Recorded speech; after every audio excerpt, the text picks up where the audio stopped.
Picture this. You're in the garage, hands covered in grease. Just finished tuning up your engine with a part you found on eBay. And then you realize, you know what? I could also use new brakes. So, where do you go next? Back to eBay. You can find anything there. It's unreal. Wipers, headlights, even cold air intakes. It's all there. And you've got eBay guaranteed fit. You order a part, and if it doesn't fit, send it back. Simple as that. Look, DIY fixes can be major. Doesn't matter if it's just maintenance or a major mod. You got it, especially when things are guaranteed to fit. So, when you dive into your next car project, start with eBay. All the parts you need at prices you love, guaranteed to fit every time. eBay, things people love.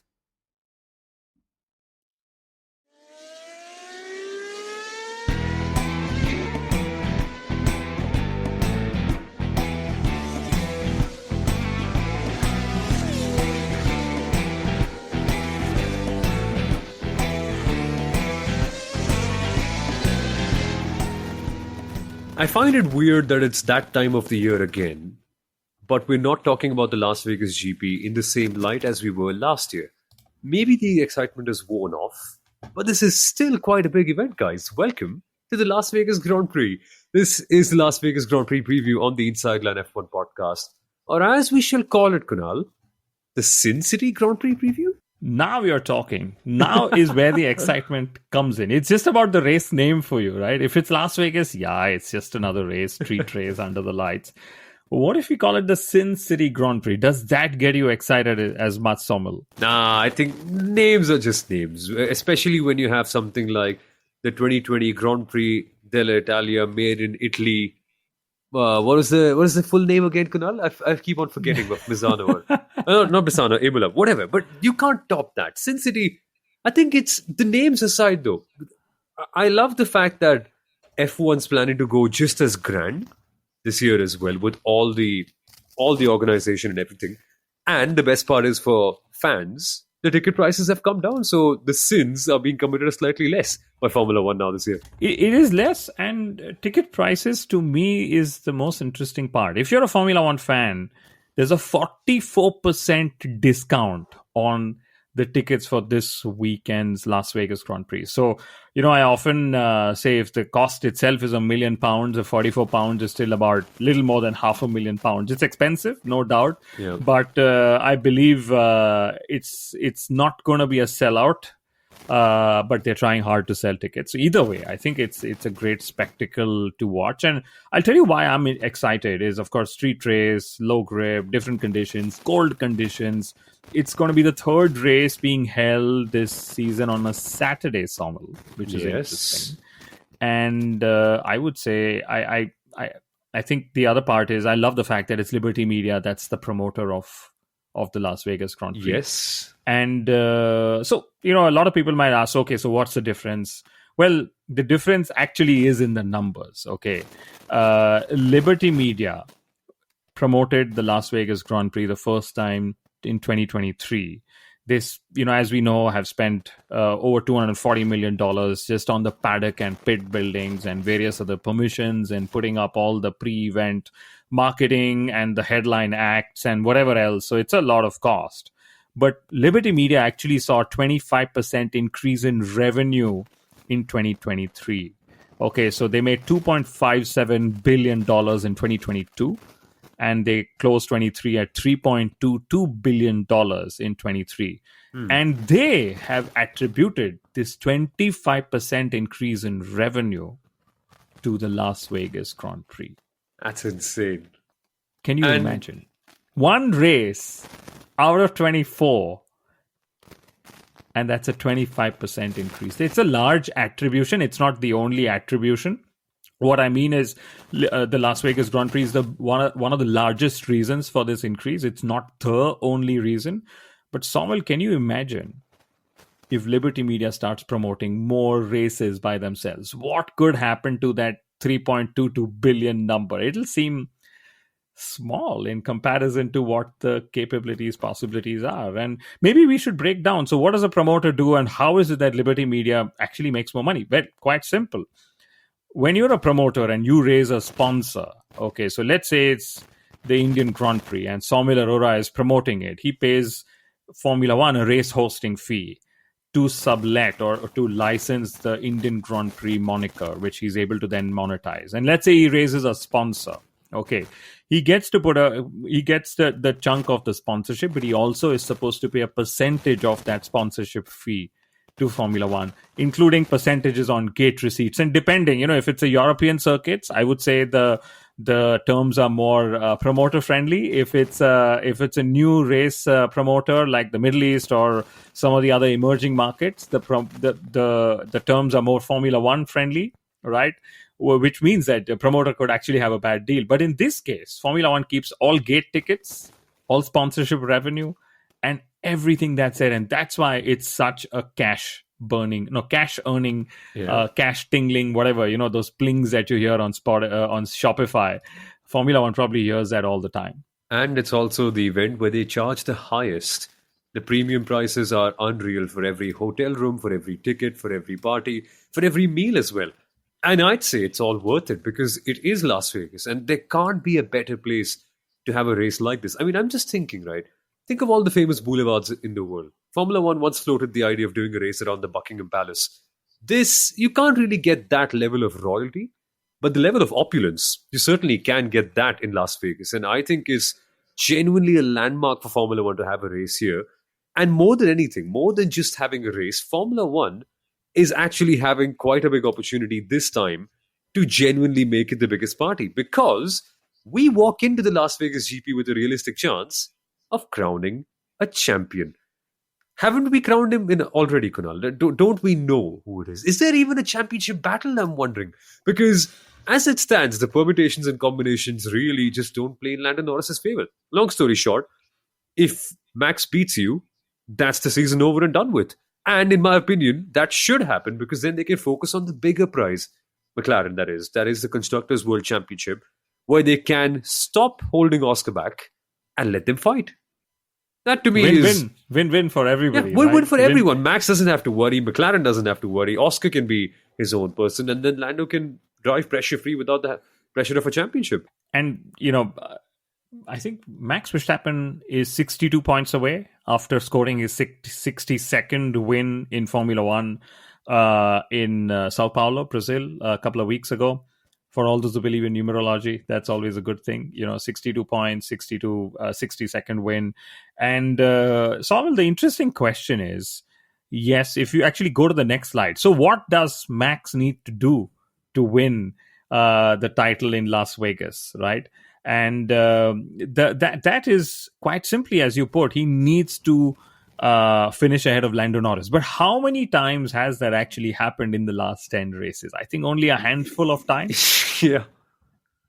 So there's a good chance that we'll keep asking this question for over the entire triple header, only for Max to actually be crowned world champion in Abu Dhabi, which would be a bit of a surprise given the start that he had to this particular season. There we go. So Max Verstappen is champion if he finishes in front of Lando. Could be any position. Or if Lando fails to score. Okay. Lando hasn't failed to score in, I think he's very interesting. Lando's points finishes are 20 out of 21 possible options. Same as Max. Okay, in 2024. And for Lando to continue to remain in the fight and keep having the British media and fans hyping up a title battle, he needs to outscore Max by at least 3 points this weekend. Yeah, and it just seems like it's all over. We're at the very end of the line with this. And I think a championship battle and the permutations really makes unrealistic results seem like a possibility. Like at the start of the season, if you'd asked Lando Norris to finish ahead of Max Verstappen and outscore him by at least 3 points, you would have said, that's going to be very tough. Lando needs to have the perfect race. And then suddenly we're treating it as a possibility just because we're at the end of the season and we want to see a championship fight. It's going to be hard. It certainly is going to be hard. But the dynamic has also changed, and that's the interesting part. This no longer is a standard mid-season 2024 F1 race where McLaren have the upper hand walking in. We will get to the track characteristics in a second, but long story short, we have no clue which team is going to be the fastest one here. Logic would suggest Ferrari, looking at past trends. McLaren generally have been very good everywhere. And we don't really know just how good that Red Bull upgrade is, Kunal, in the dry. So we're in all sorts of fun stuff going around here. But we should talk about the championship battle and what could potentially happen in the race in a bit. Before that, though, we have to firstly say thank you to everyone. It's a moment of taking a slight bit of pause before we get back into the deep end, because we've been receiving so many fun comments, questions, predictions. So many people have reached out to us and have appreciated our work. And for that, we really have to put our hand on our heart and say thank you. Thank you for listening. Thank you for watching. And you can interact with us. We are always available on @InsideLine F1 Pod on all social media platforms, Instagram and Facebook as well. We still have that active. And of course, all of us have our individual Twitter platforms too. And on our social media platforms, Kunal, we had a question coming in. Here's a question from Toby Godfrey, which is, will Ferrari be as strong as the 2023, or perhaps stronger? George was pretty handy last year. Do you think Mercedes could surprise us? I think we should turn it around as a bold prediction question, because that's what we always do before the race. And that is going to be my bold prediction, Toby. I think Ferrari are going to be the team ultimately who have the upper hand. I'll explain why in a bit, but that's my bold prediction. What do you see in this whole battle, Kunal? I think so as well. This circuit is going to play to their strengths. They love street circuits, and I think especially street circuits with colder temperatures and low grip, I think they will actually be stronger than 2023. And while we're hyping up Verstappen versus Norris, I actually would love to see Norris versus Leclerc, and how close can that come for comfort for Lando Norris. And if that does get too close for comfort, will he actually still get even more nervous? Because, hey, from being the championship challenger, imagine finishing third if that were to happen. Yes, he's up against Leclerc and Ferrari, who haven't always been consistent either. When the track and the characteristics play to their strength, they've nailed it. But their off days have been far worse than, say, McLaren's and Norris's. Yeah. So I get a feeling the Ferraris will definitely be the team to watch. And in such cases, Carlos Sainz himself has said that Leclerc just has that understanding of how to rotate a car under low grip, in slow speed conditions, and why Charles is just so strong when it comes to such circumstances. So I think Charles Leclerc is definitely one of those. There we go. Yeah, your favorite quote, even though you're a Carlos Sainz fan, Somal. I love this quote. Sainz, if you're listening in, has said, and this is after Azerbaijan qualifying, where Leclerc smoked everybody. He said, it's all about braking here in Baku and having the confidence to stop the car as late as possible, trusting that car is then going to turn into the corner. That's where he excels around here, and when he's particularly comfortable from the beginning of FP1. That's what Carlos Sainz said about Leclerc. And if you look at it in terms of circuit characteristics, if you look at it in terms of how the Las Vegas circuit is put up, lots of long straights, lots of really slow corners, lots of places where you need to accelerate out of being at 110, 120 kilometers per hour. These are areas where Ferrari are excellent. Monza was one of those circuits. Baku was one of those circuits. And the low grip, the cooler conditions, that is all something that plays in their hands. They won Monza, they won Monaco, they won Baku, and they won Mexico City as well. And Leclerc was pretty good in almost all of them. That's why my money is on him. And looking at the layout, yeah, it's hard to tell it's not a Ferrari circuit. In fact, we should cast our minds back to 2023, where Ferrari were not as fast, Kunal, but they nearly beat prime Max Verstappen and prime Red Bull Racing, had it not been for a few issues here and there. And that is, of course, Max winning in spite of getting a penalty. But there was a realistic chance that Leclerc could have gotten P1 that day. And that Ferrari has only gotten better since. Especially on the Sunday. Ferrari last year was really quick on the Saturday. What do you mean Sunday? There's no Sunday here this weekend. Oh my God. Is that the catch for Ferrari? Is that where their systems are like, we are supposed to be quicker tomorrow? It's too bad the race is today on a Saturday. Could that be the Achilles heel for Ferrari, Sommel? Yeah. But my goodness, yeah, it's a Saturday race. And the layout is actually interesting. Of course, it always reminds me of two things, or now three things. First is it's the inverted pig layout, which seems extremely funny. Yeah. The second is there were 31 possible layouts, and they well actually picked this one. And the third is, for all the comments Max Verstappen has made about the Las Vegas Grand Prix, him feeling like a clown, how it's more entertainment and less sport and all of that. Well, this is the longest race of the calendar. So there is actually more sport here, more racing here Yes. in Las Vegas, given that it's 309.958 kilometers of race distance. And typically it's supposed to be 300 kilometers race distance, okay? But Formula One just said, let's make it easy. Let's have a 50-lap race instead of 49 laps. That's my feeling here. Wait. Is that going to be hard to explain to people? Like, we have a 49-lap race, so we just say 50-lap. Is that what they were genuinely thinking? It's the FIA. And I know we are going to talk FIA later, but that We could will. happen. We will. We will, yeah. But more on the track. So the setup the setup compromises are between top speed, because there's that massive long straight where we saw Leclerc pull off a brilliant move on Perez last year for P2. It's 1.9 kilometers long, as we remember. You cross over, 200 miles per hour, as they say.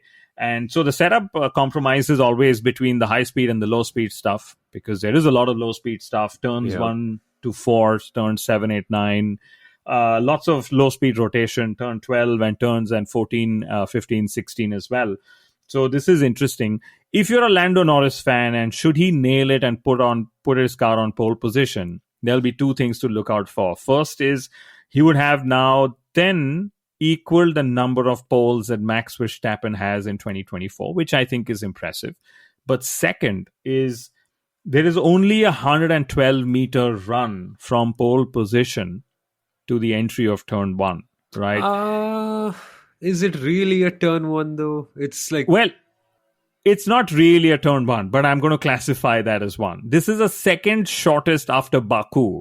Okay. Now, Lando Norris, the only time he did not lose his lead at turn 1 was in Singapore. Again, a very short distance. So let's see how Lando gets challenged. If he puts it on pole, will he still get overtaken on the opening lap? Yeah, this is a very, very, very interesting layout.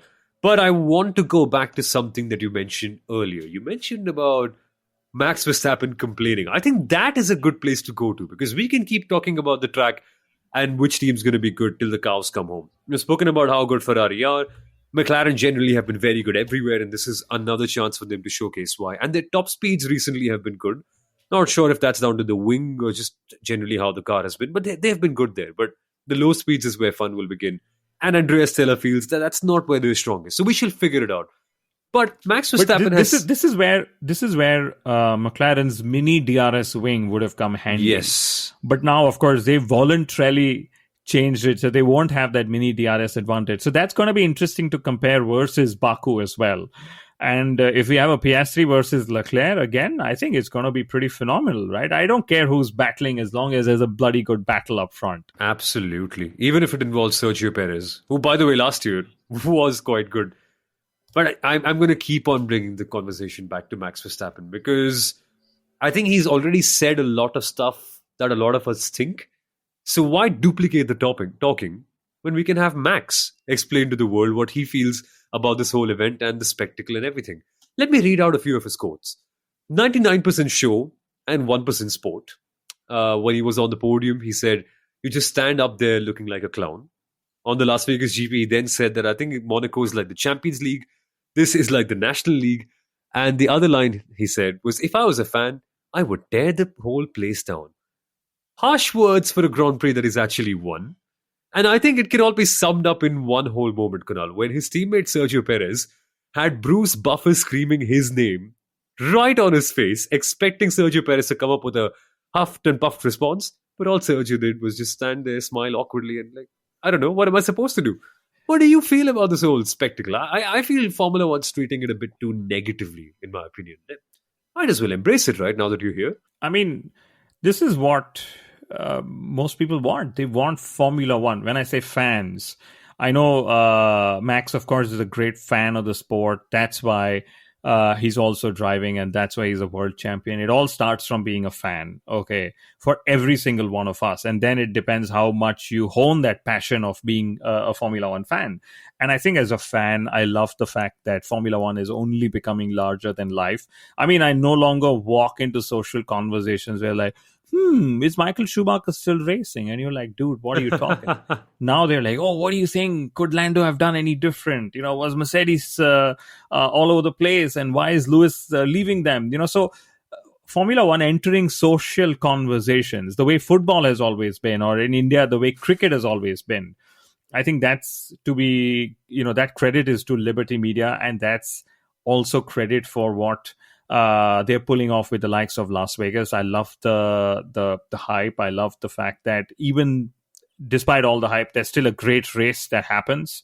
And, I understand Max doesn't like, for him, it's different because this just means more marketing and media appearances, which every driver ends up hating after the third race of the season. Yeah. So I stand with Max when he doesn't like it as a driver. I know I've been on the other side where I haven't been a driver, of course, but I've worked with drivers on marketing and media appearances, and my goodness, it's a lot. Even for a midfield team like Force India, we had a lot of requests that we had to live up to. Okay. So I can't imagine what a 3-time world champion now claiming his 4th title, hopefully in a 4 days time, could end up feeling with all the new buzz and sponsors and money and media and fans that come into Formula One.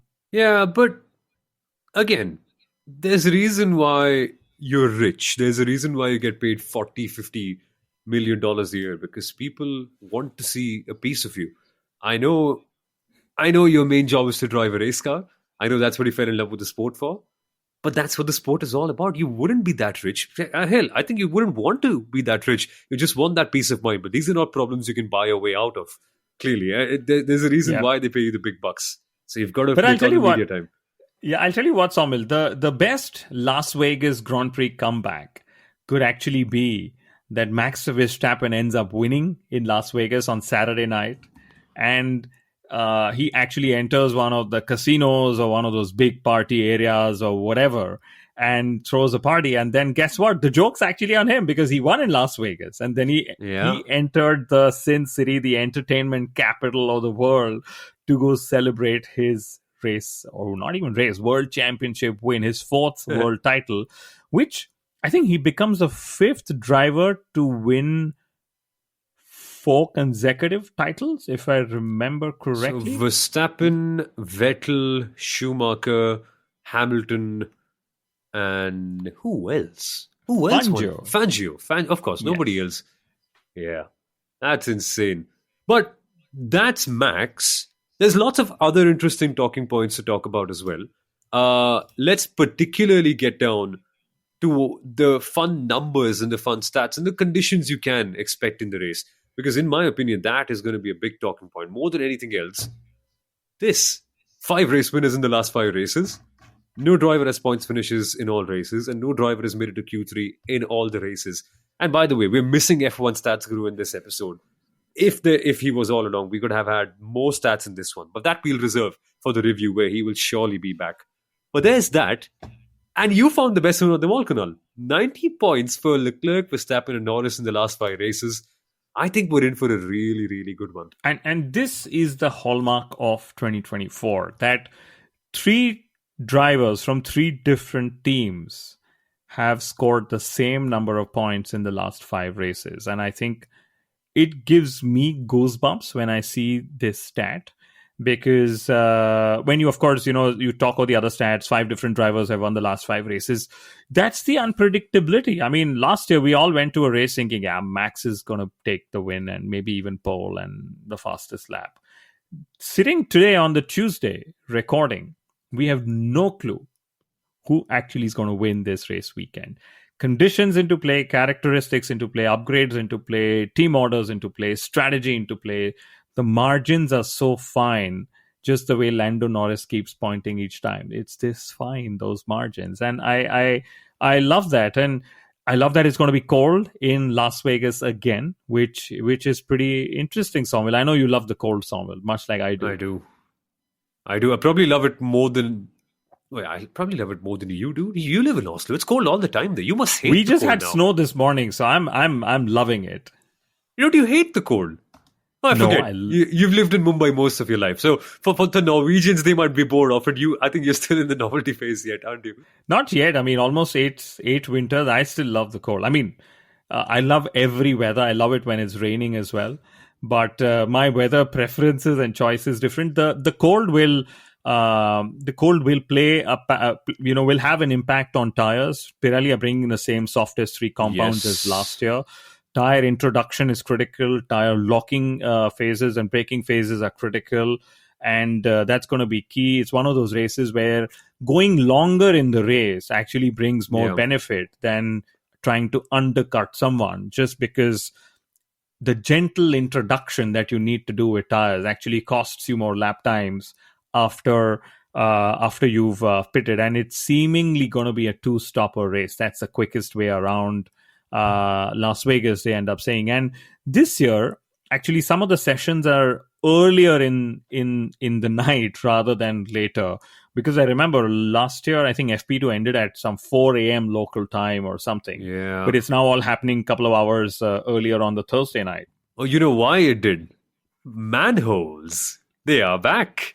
We are back talking about manholes. I thought this was a problem left behind in 2023. But, well, I'm sure they would. You know what? I just want to be a part of that planning commission meeting, or rather just be a fly on the wall when Formula One was planning how to organize this race. Because the number one thing on the list mustn't have been VIP zones or hospitality suites, or how do we make sure that the access points are great? How do we make sure that the residents are disturbed as little as possible? Number one agenda must have been, God damn, we've got to bolt down those manhole covers properly this time. Because last year it was such a mess.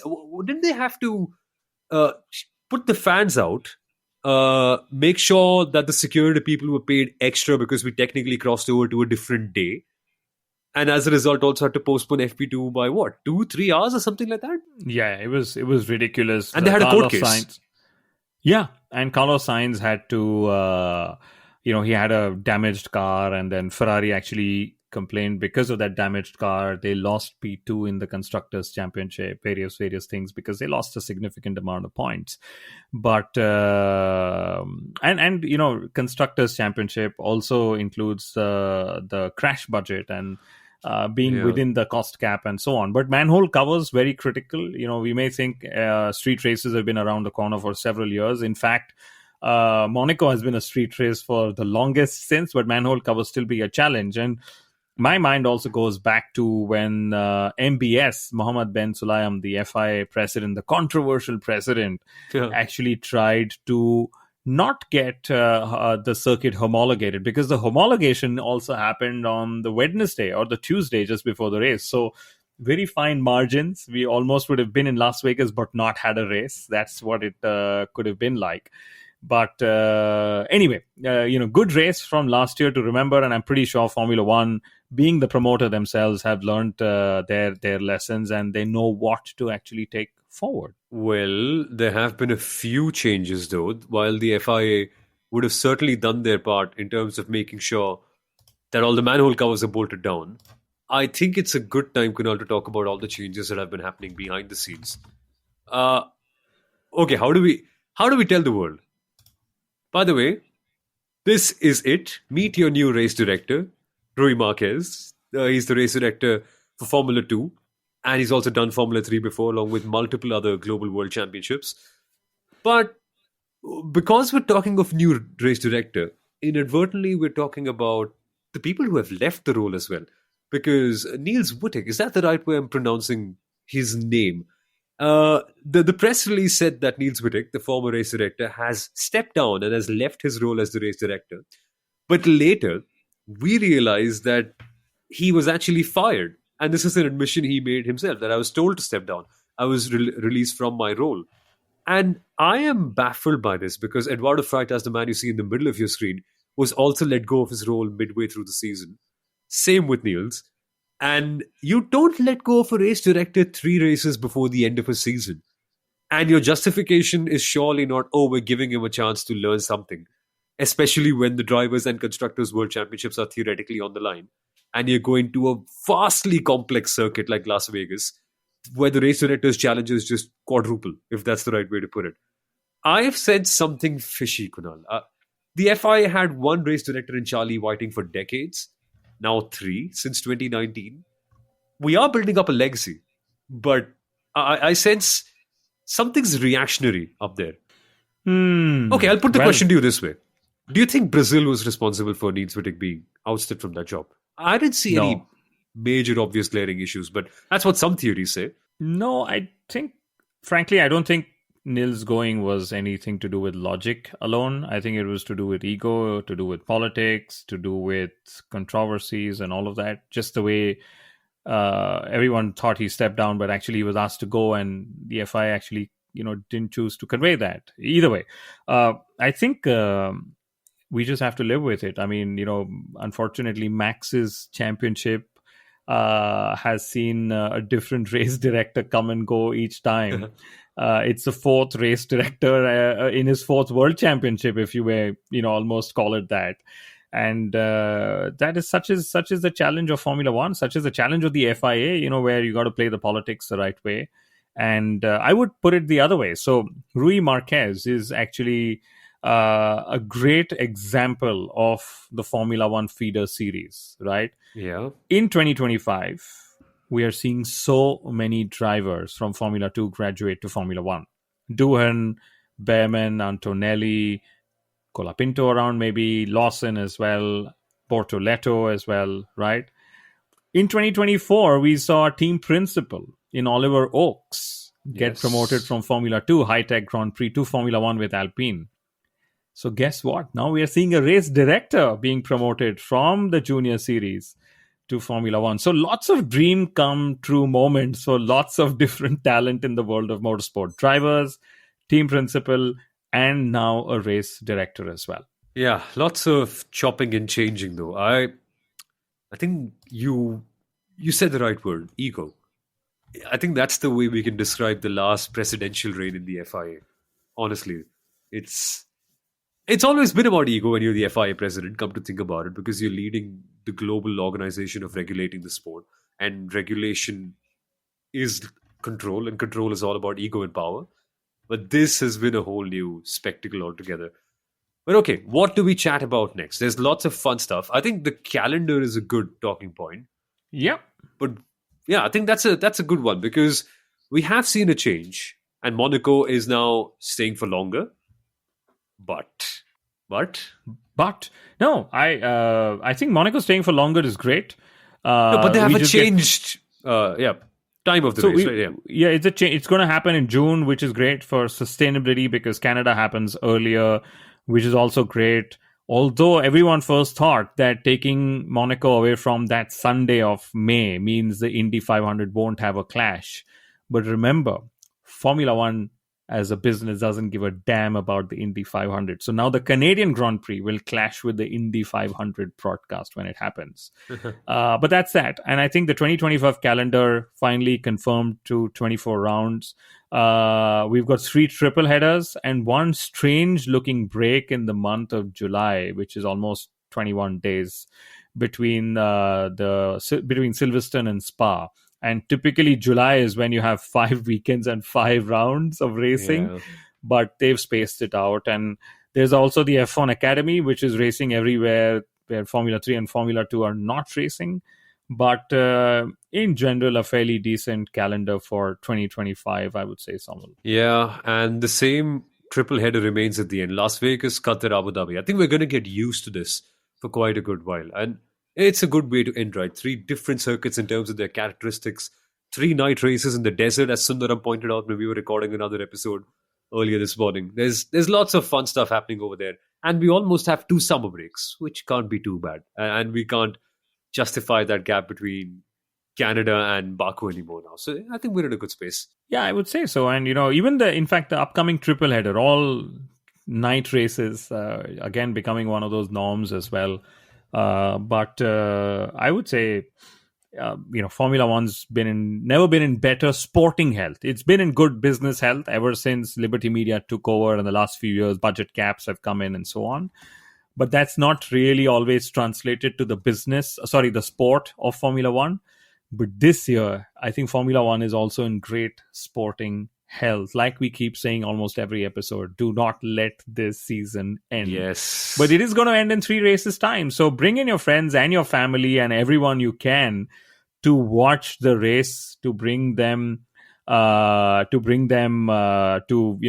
enjoy this sort of sporting greatness that we are witnessing. Exactly. And it's just not sporting greatness at the top of the field, also at the bottom. And this for me is, I think, the best note to end this episode on, because look at this, Kunal. P6, P7, P8 separated by 5 points, all three of them. There's $17 million reportedly up for grabs between these positions if you're 8th and versus if you get up to P6. And Alpine now have a lead which they are not sure if they can hold on to. So it's going to be a phenomenal ending of the season in many ways. And not just at the bottom. At the top, there's a realistic chance that Ferrari could become Constructors' World Champions, and McLaren may just end up losing their grip if things go south. I think there's a lot of fun stuff planned up. And for all the Mercedes fans there, Mercedes are confirmed 4th in the Constructors' Championship already. So they've sealed 4th after Sao Paulo, which I don't know if you're satisfied with that or not, but either way. And I think the same is with Alpine, although Alpine could still get Aston Martin if they get a double podium, because Aston Martin scored 0 points over the last triple header. And yeah, so let's see how that all goes. And I think even in the Drivers' Championship, Samuel, Valtteri Bottas not finishing last, that's what I'm cheering for. Oh, yeah. Because that would be an unfitting end to a very good career that he's had in Formula One. And people will look at it and say, oh, he was once 23rd in a 20-driver championship, but that's not the truth, my friends. That is not the truth. In fact, we need a Valtteri Bottas celebration moment as well, in front of his home fans, on the car. I have to mention it at least once every episode, so here we are at the very end with it. Now, we need that with Bottas too. But yeah, so many fun things in the Las Vegas GP. Okay then, thank you for watching, folks. We will be back with the review on Sunday, because the race is on Saturday, so we are going to record a day earlier. And send in your questions, generally. We want to know what you think about the race, what just happened, your thoughts on it all. And we'll have F1 Stats Guru along with us as well for that episode. But on behalf of Kunal, it's myself, Somil. This was our Las Vegas GP preview, and we'll see you on Sunday. Bye-bye.